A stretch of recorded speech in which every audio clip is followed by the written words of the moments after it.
guys, welcome back to the channel. So today we are here with a speed build. Ever since I even found out about vampires being released and us getting a brand new world, I know one of the biggest concerns for a lot of people was that we weren't even going to be able to live in Forgotten Hollow, which actually wasn't really even something I realized that could have been a possibility. Like, they would have just made it a town to visit. I honestly knew from the very beginning, just because it would be completely far-fetched for us not to be able to reside here, that it would have been a possibility. However, when I looked inside Forgotten Hollow, I had noticed there was only 5 lots. 5 that is it.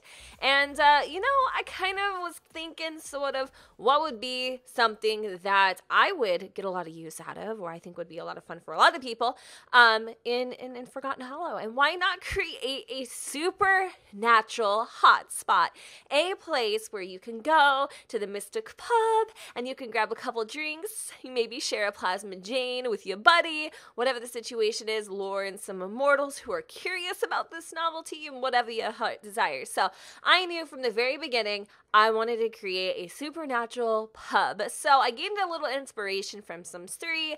I think there is a pub that looks very similar to this, but then I went ahead and kind of changed it up so it fit the aesthetic of the rest of the community. And I like the way that it turned out. I am not the, I don't really create a lot of like public venues, or how do you say, like, I don't, it's a public venue, I guess, right? You know? Yeah. So I really don't have like a lot of experience in it. So for the most part, you know, I feel like it came out pretty good. I love the interior. I love the inside. The inside is so freaking gorgeous. It's a pub, but it has a lot of elegance to it. Like, a lot of elegance to it. It's very bougie. Very bougie. Like, when you think of pub, you think of smoke.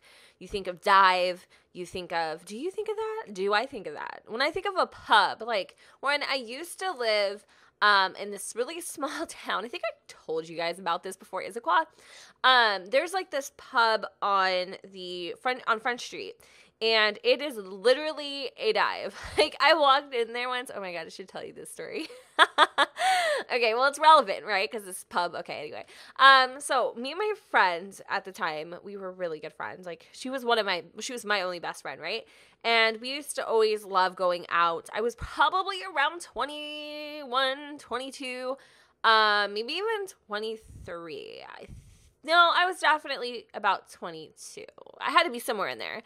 This was one hell of a night, let me tell you. Okay, because then I ended up like screwing my husband's car up. So anyway, did I screw my husband's car up? Because like literally I could walk to this pub from her house. So we didn't drive that night. I don't know. Anyway, I'm trying to like think of, it's a really long time ago. I'm like 20. I'm turning 28. Okay, so it's like 5 years ago. Give me a second. Okay, I can barely remember what I had for freaking breakfast this morning. Anyway, it's completely irrelevant. We went to this pub, right? And it's a local spot. Like, it is literally a local spot. So everybody like who goes there, it's like Cheers. Everybody knows your name.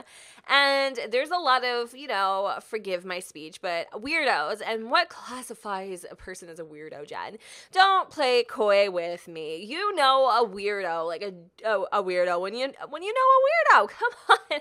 Like, people who are just strange, like peculiar individuals with a lot of personality. Let's just put it that way. You know, I consider myself a weirdo, but like these people are like the elite weirdos of weirdos. So anyway, they were just kind of hanging out, and I definitely did not fit in. Like, you know, I always like to dress up. I like to, you know, bring my A game. I like to look nice when I go to different places. And bars, I was learning, being, you know, freshly 21, was not really the place that you needed to go all glam and like you were going to a red carpet event. So I looked probably like a freaking weirdo to everybody else. Shut up, Francis.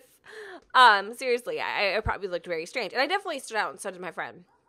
So anyways, we were like hanging at the bar. I knew one person there. His name was Victor. I really don't care about his privacy at this point because he's like not even relevant anymore. He's just like a friend that we knew. And so we hung out, and we met Victor. and he was like wasted, like so drunk. And we weren't going there to drink. We were just going to check out this local hotspot. You know, it's like something tavern. I don't really know. Anyway, we were drinking, blah, blah, blah. People were like coming up to us, obviously. And I say obviously because we stood out like a sore thumb. And they were like, are you from around here? Like, we've never seen you here before. And it kind of, you started getting that really uncomfortable feeling like you were in somebody's clubhouse, like you didn't belong. And what was really crappy about that is they made it very obvious that we did not belong there. Like, so obvious. Like, it started with word around the pub was buzzing that we were like the outcasts, like we were never there before. And then this one woman took it upon herself to really make us just feel like we were schmucks, like just completely crap about ourselves. So she was an older lady, and she was with her boyfriend or maybe just somebody she met there. I really don't know. He kept looking at us. Again, probably because we just stood out or whatever the situation was. You know, I'm not judging. I really don't care. And I think it either made her feel insecure about herself, or it made her feel like he was trying to come on to us, which was not the case. Or I don't really know what the situation was, but she literally came up to me because I was like staring. I was looking back. Like, they were like hugging and kissing and making out and causing a scene in this pub. It's a very small pub. Like, everybody's butts rub against each other. It's small, you know what I mean? Like, it's kind of hard not to look at other people. She like literally come up to me and called me a voyeur. Like, I didn't even know what the hell that meant. She's like, you're a voyeur. You're a voyeur. No, really, you're a voyeur. And basically what that means is I'm a creep. I like to stare at people when they have their intimate moments. Like, basically a peeping Tom. Like a real life glory hole. Like, it was just, oh my God. Like, I had no idea what she was even talking to me about at that point. And when you went there, you wouldn't get served right away. Like, you would have to fight your way to like have anybody pay any sort of attention to you. And even though they had already seen my ID like 5 times, yes, they asked for my ID 5 times. When Victor bought us Corona, which I don't like Corona because I think it tastes like yak piss. This guy came up to us from behind the bar and literally yanked it out of our hands. We were done, dude. We were so done. So done. Me and my friend were like, let's get the hell out of here before like we get our butts whooped, because it was just obvious. I have never experienced anything in my life quite like that. I have gone to so many different bars, and I love, like, my favorite bar to go to is a gay bar. Like Neighbors in Seattle. Like, yes, I tell you guys about that all the time. If you're in Seattle, go to Neighbors. I love gay bars. I just do. I love them. I don't know what it is. They are just so chill, relaxed, amazing. The atmosphere, the people, they're my people. They're my people. It's just the way to put it. You know what I mean? I love it. But of course I hadn't gone to any yet. You know, I was still a newbie. But anyway, it was a very awkward experience. And then after that, you guys, I swear to you, it was like the freaking dark cloud was following Jen that day. We went outside. I'm pretty positive it was this day because I had parked my car right across the street from the pub, and it was my husband's truck at the time. Like, he had a old Chevy Trailblazer that he ended up crashing because of this incident. And long story short, I love telling you guys these stories. Hope you enjoy. Probably don't. Hey, we're building. Anyway, I went outside. We went to go get gas, and like we weren't even there that long. I didn't even drink anything. I think I had like maybe a couple sips of whatever, you know, I had ordered at that point. I didn't even finish my drink because I was so uncomfortable. So we went outside, we hung out on Front Street for a little while, whatever, just to make sure everything was cool. Because there's like a lot of cops at precincts like right there. It's not, you know, drinking and driving is not obviously something you want to be doing anyway. So I just wanted to make sure, even though I was fine. So we hung out for a while, whatever. We're listening to music in the car, blah, blah, blah. But the car wasn't on. It was just the ignition. Jen ended up running that battery to 0, bitches. I killed the car, and I was stuck in front of this pub with the lady who called me a voyeur, staring straight at me. Not only was I a voyeur, people, I was a walking voyeur. I was a carless voyeur. I was going to be literally sleeping in my car for the night voyeur because I had lived on the plateau. My friend lived down the street, and we were just cracking up hysterically because, of course, this would happen, right, when you have a whole bunch of angry bikers and people looking at you. Enjoy, right? Anyway, we ended up asking some guy to like jump us, and by jump us I mean like jump us with cables, not like beat us up. And he did, and it was raining, and I guess I put the jumper cables on backwards. I know you're gonna be like, Jen, stupid. I was young, okay? Like, I'm still young, but like I was really young. I was like hella dumb. I'm gonna be honest with you, dumb. I killed the car. I killed it. I don't know how. I freaking shocked it, and then ended up messing the where the speedometer is. You guys, the speedometer didn't work anymore, and it was a nice truck too. So could you imagine like all that happening to you, and then you have to take your truck home to your husband and tell him, "Hey babe, guess what? ¿Qué pasó, papi? I killed your car." Like, what? You're not allowed out anymore. Seriously, I freaking killed his car. And then like 2 weeks later or whatever it was, he ended up going out for he ended up going out for a Christmas party at his family's house in Des Moines, which is like hella far from Issaquah, right? So he went out for a Christmas party, and he stood the night kind of. He started coming home like right around prime hour for black ice. I was supposed to go, and so was Dominic, but we ended up actually staying at my sister's house that night, which is seriously like, if anybody was watching my back, it had to have been, you know, from the stars or pure luck. I really don't know.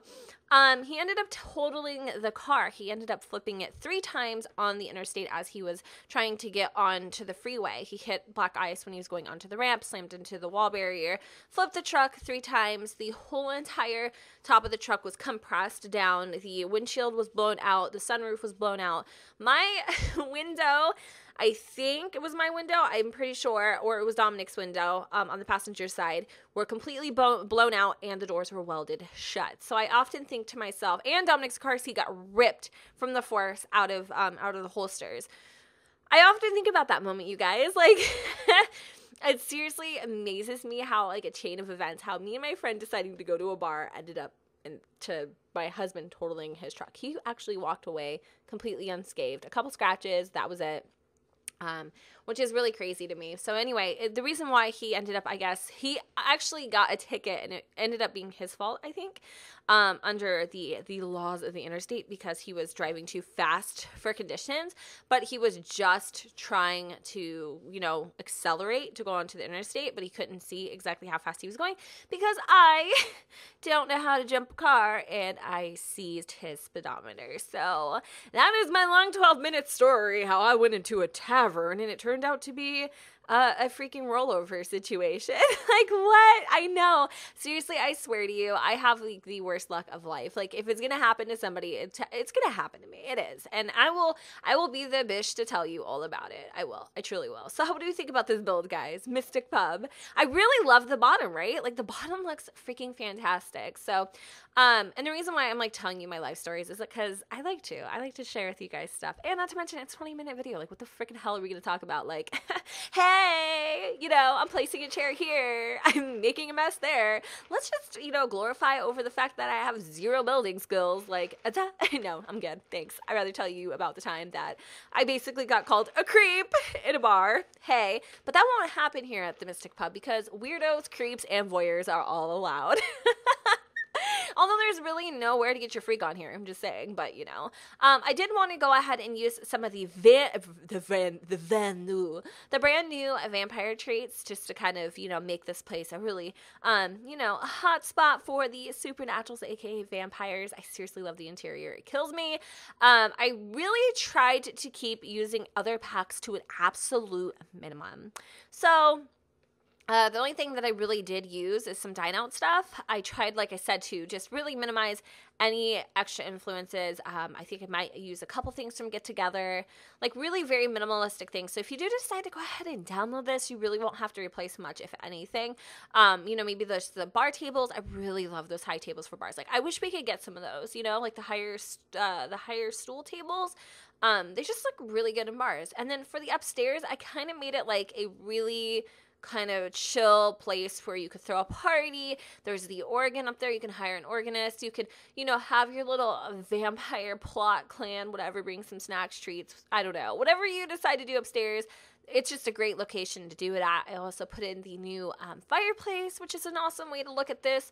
I just have tried to use as much stuff from the Vampire Pack as I possibly could, and I just love how gloomy and dark and rustic the interior is.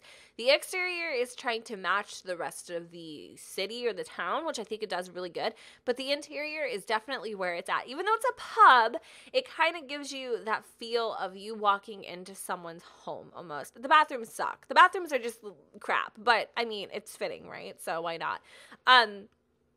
Anyway, I do still have that glitch where the whole CC thing, yeah, I don't know.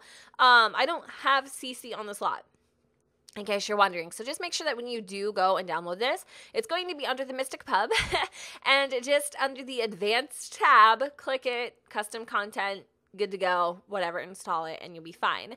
But I really do like this. I cannot wait to play with it. I know that I do build a lot of things, and there's only some things that I use time and time and time again.